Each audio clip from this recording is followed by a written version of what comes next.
Welcome back to the channel. I'm Dingle D, and you're watching H3 Humper.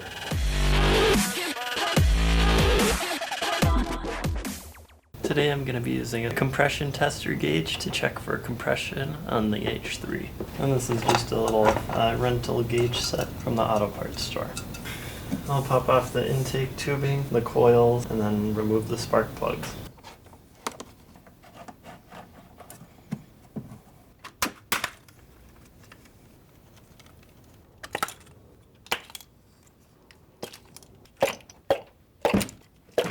I'll take my plug wrench with an extension and pull these plugs out.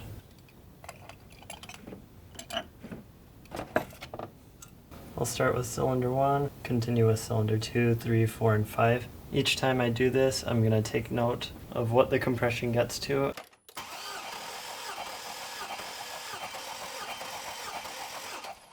I'll repeat this procedure for all 5 cylinders, being sure to take note of the compression in each cylinder.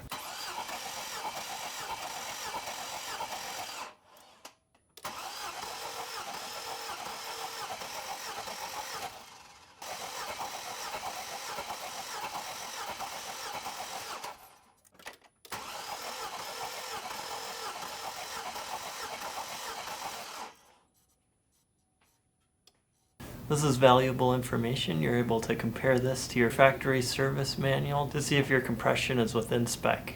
If during the compression test each hit of the needle isn't a consistent push to a higher PSI, that can also indicate poor timing. So if it goes boom, up, down, up, it can show that the exhaust valves are opening when they shouldn't be. I hope you found this guide helpful. If you're interested in more content like this, consider subscribing. Thanks for watching. See you next time.